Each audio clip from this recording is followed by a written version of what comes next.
आज का हमारा टॉपिक जो है वो प्रदूषण की समस्या से है। जैसे कि हम आपको इस वीडियो में बताएंगे कि प्रदूषण पर निबंध कैसे लिखें। चलिए बात करते हैं अपने टॉपिक की।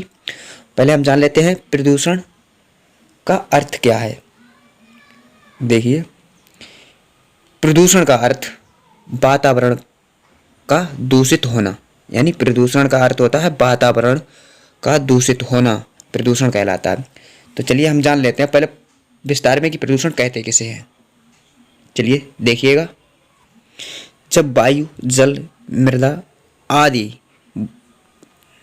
आदि में बुरे तत्व यानी अवांछनीय अवांछनीय तत्व, जिसे बोल सकते हैं अवांछनीय, बुरे मतलब जो हम लोगों को हानि पहुंचा सके, घुलकर उसे इस हद तक गंदा कर देते हैं कि स्वास्थ्य पर प्रतिकूल असर डालने लगे, तो उसे प्रदूषण कहते हैं। फिर से एक बार देखो, जब वायु, जल, मृदा आदि में बुरे तत्व घुसकर उसे इस हद तक गंदा कर देते हैं कि स्वास्थ्य पर प्रतिकूल असर डालने लगे, तो उसे प्रदूषण कहते हैं। अब जान लेते हैं प्रदूषण कितने प्रकार के होते हैं। प्रदूषण कितने प्रकार का होता है, चलिए देखिएगा। प्रदूषण मुख्यतः 3 प्रकार से दिया जाता है। नंबर 1 जल प्रदूषण, वायु प्रदूषण और ध्वनि प्रदूषण। मुख्यतः ये 3 प्रकार के होते हैं प्रदूषण। और एक होता है भूमि प्रदूषण। भूमि प्रदूषण मुख्यतः हम ज़्यादातर बात करते हैं, जैसे जीव निबंध लिखें तो प्रदूषण में, तो जैसे पहला हो गया जल प्रदूषण, दूसरा वायु प्रदूषण और तीसरा ध्वनि प्रदूषण। ये 3 प्रदूषण ज़्यादातर पूछे जाते हैं, तो हम इन्हीं पर जिक्र करेंगे। तो चलिए अब जान लेते हैं कि हम निबंध कैसे लिखेंगे। तो देखिएगा, बने रहिएगा हमारे साथ हमारी वीडियो पर। और चैनल को अभी तक सब्सक्राइब नहीं किया तो चैनल को सब्सक्राइब करें और बेल आइकन को हिट करें। चलिए देखिएगा कि हम निबंध कैसे लिखेंगे। सबसे पहले हम प्रस्तावना लिखेंगे। देखिए, प्रस्तावना में क्या लिखेंगे। विज्ञान के इस युग में मानव को जहाँ कुछ वरदान मिले हैं वहाँ कुछ अभिशाप भी मिले हैं। यानी प्रस्तावना में लिखेंगे, विज्ञान के इस युग में मानव को जहाँ कुछ वरदान मिले हैं वहाँ कुछ अभिशाप भी मिले हैं। प्रदूषण एक अभिशाप है जो विज्ञान की कोख में से जन्मा है। यानी प्रदूषण जो है एक अभिशाप है जो विज्ञान की कोख से जन्मा है और जिसे सहने के लिए अधिकांश जनता मजबूर है। यानी जिसे सहने के लिए अधिकांश जनता मजबूर है। देखिए प्रदूषण के प्रकार, जैसा कि मैंने अभी आपको पीछे बताया ही था। तो देखिएगा, प्रदूषण कई प्रकार का होता है। प्रमुख प्रदूषण है जल प्रदूषण, वायु प्रदूषण और ध्वनि प्रदूषण। चलिए अब इनके बारे में विस्तार में जानते हैं। जल प्रदूषण, कारखानों का दूषित जल नदी नालों में मिलकर भयंकर जल प्रदूषण पैदा करता है। यानी जो कारखानों से गंदा और खराब जल आता है, दूषित जल आता है, वो नदी नालों में मिलकर भयंकर जल प्रदूषण पैदा करता है। बाढ़ के समय दूषित जल सब नाली नालों में घुस मिल जाता है। यानी एक दूसरे से मिल जाता है। जब बाढ़ आती है तो ये आपस में मिल जाता है। इस प्रकार हम पेट की बीमारियों, अब यही पानी हमारे नलों तक भी आ जाता है, पीते हैं नाले और जैसे तालाबों में, नहरों में। ठीक है, इस प्रकार हम पेट की बीमारियों, पीलिया, हैजा आदि जानलेवा बीमारियों को निमंत्रण देते हैं, यानी दावत देते हैं। ये तो था हमारा जल प्रदूषण। अब देखिएगा वायु प्रदूषण। अगर हम वायु प्रदूषण की बात करें तो वायु प्रदूषण कुछ ऐसा ही है जैसे जल प्रदूषण है। देखिएगा, ये प्रदूषण भी बहुत विनाशकारी प्रदूषण है जो अधिक मात्रा में फैल रहा है। यानी वायु प्रदूषण भी बहुत विनाशकारी प्रदूषण है जो अधिक मात्रा में फैल रहा है। जैसे बड़े बड़े शहरों में ये प्रदूषण अधिक फैल रहा है। वहाँ 24 घंटे कारखानों का धुआं, मोटर वाहनों का काला धुआं इस तरह फैल रहा है कि स्वस्थ वायु में सांस बहुत मुश्किल होता जा रहा है। यानी स्वस्थ वायु में सांस लेना बहुत मुश्किल होता जा रहा है।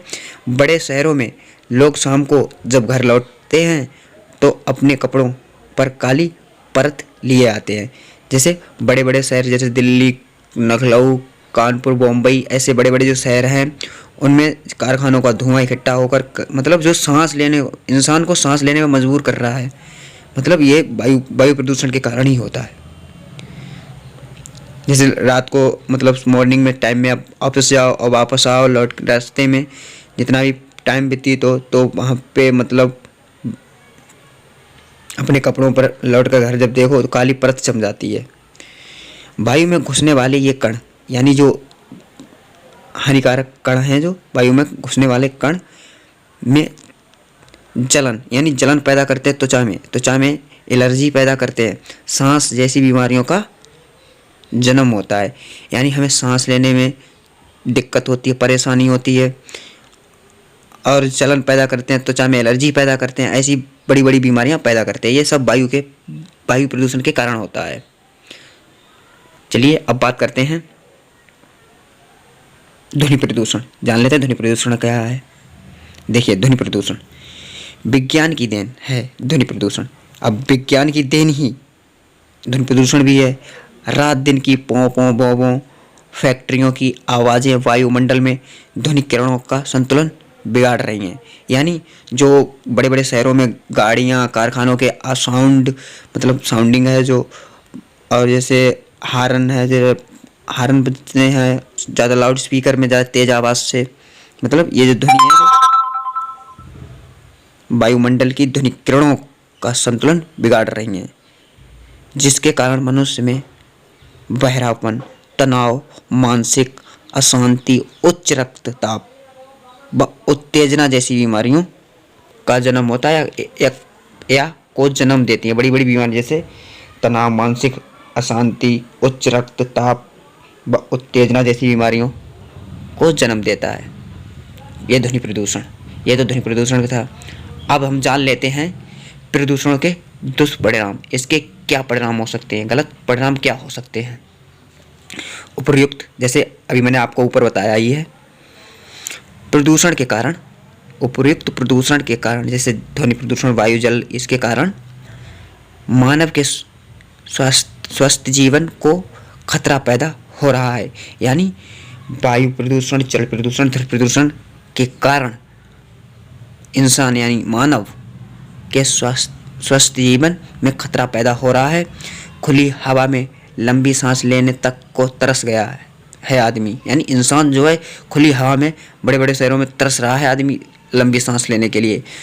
गंदे जल के कारण कई बीमारियां फसलों में चली जाती हैं, जो मनुष्य के शरीर में पहुंचकर घातक बीमारियां पैदा करती हैं। इसी प्रकार पर्यावरण प्रदूषण के कारण ना समय पर वर्षा आती है, ना सर्दी, ना ही गर्मी। चक्र ठीक चलता है, ठीक से नहीं चलता है। ठीक है। सूखा, बाढ़, ओले आदि प्राकृतिक प्रकोप का कारण भी प्रदूषण है। यानी सूखा, बाढ़, ओले आदि प्राकृतिक प्रकोप का कारण है। अगर प्रदूषण ज़्यादा होगी तो ज़्यादा से ज़्यादा विपदाएं आएंगी। अब ये तो हो गया हमारा प्रदूषण यानी प्रदूषणों के दुष्परिणाम, यानी इनके गलत परिणाम क्या हो सकते हैं। तो चलिए अब इनका हम जान लेते हैं प्रदूषण के कारण। देखिए, किस कारण ये प्रदूषण उत्पन्न हो रहे हैं। मनुष्य ने आगे बढ़ने की ओर में अति उच्च महत्वाकांक्षा में प्राकृतिक के साथ छेड़छाड़ करनी शुरू कर दी है। यानी मनुष्य ने आगे बढ़ने के लिए मतलब ज़्यादा पैसा ऐसा कमाने के लिए अति उच्च महत्वाकांक्षा यानी ज़रूरतमंदों से प्रकृति के साथ छेड़छाड़ करनी शुरू कर दी है। तो ये शांत प्रकृति अचानक विकराल रूप धारण करने लगी है। यानी ये जो शांत प्राकृतिक स्वभाव की जो प्रकृति होती है अपनी, वो विकराल यानी बहुत बड़ा रूप धारण करने लगी है। मनुष्य ने अपने भोग विलास के लिए आलीशान भवन निर्माण हेतु वन काटे व पहाड़ों से छेड़छाड़ की, बड़े कारखानों को बनवाया, परमाणु भट्टियाँ बनवाईं तथा प्लास्टिक की घातक चीज़ें निर्मित की। परमाणु बम तथा अंधाधुंध कीटनाशकों का निर्माण किया, जिसने प्रदूषण को बढ़ाने में भूमिका निभाई। ये कारण हुए जो प्रदूषण बढ़ रहा है, हमारे इन कारणों से प्रदूषण बढ़ रहा है। अब देखिए इनके उपाय यानी सुधार क्या किए जा सकते हैं, इन पर पाबंद कैसे लगाया जा सकता है। चलिए देखिएगा सुधार के उपाय, यानी हम सुधार कैसे ला सकते हैं अपने पर्यावरण में, प्रदूषण को कैसे रोका जा सकता है। नंबर 1 है, देखिए हम अपने घरों के आसपास पेड़ लगाएं और उन्हें काटें ना, ठीक है। जब वो अपने पेड़ ऑटोमेटिक ही सूख जाए तो उसे काट सकते हैं, वो किसी काम का नहीं रहता है, मगर जब तक उस पर हरियाली है तो उसे ना काटें, ठीक है, और कोशिश करें कि ज़्यादा से ज़्यादा लगाएं, बल्कि काटें ना। नंबर 2, वन विनाश पर रोक लगाएं तथा हरियाली पर अधिक जोर दें, जैसे कि अभी मैंने आपको बताई है। नंबर 3 है, नगर या बस्ती की गंदगी नदी नालों में ना बही जाए, यानी नगर यानी शहर जो कस्बे हैं उनकी गंदगी जो है नालों में ना बही जाए। अनावश्यक शोर को कम किया जाए, यानी जो तुम्हारी उपयोग में शोर नहीं है उसे कम करो। जैसे अब कोई किसी को शौक है मतलब कम सुनने का, तो मतलब उसे साउंड है जैसे तेज़ आवाज़ है, जो आपकी कैपेसिटी है उससे ज़्यादा मतलब साउंड ना हो, जितना आप सहन कर सको उतना ही यूज करें। परमाणु विस्फोटक पर रोक लगाई जाए, यानी जो परमाणु विस्फोट है उस पर रोक लगाई जाए। ये तो हमने आपको कुछ उपाय बताए हैं, ठीक है। अगर इस प्रकार हम इन उपायों पर स्वयं ही सख्ती दे अमल करें तो पर्यावरण प्रदूषण से बच सकते हैं, यानी जो प्रदूषण है उससे बच सकते हैं। सरकार ने भी इस समस्या को निपटाने के लिए कई ठोस कदम उठाए हैं, पर पहले स्वयं समाज का जागरूक होना होगा, यानी मगर पहले स्वयं समाज का जागरूक होना होगा, तभी इस समस्या का निराकरण हो सकता है, यानी समाधान हो सकता है, यानी प्रदूषण को रोका जा सकता है। हमें सिर्फ ये देखना है कि हम अपने घरों में कहीं कचड़ा तो इकट्ठा नहीं कर रहे हैं। इस छोटी छोटी चीज़ों से ही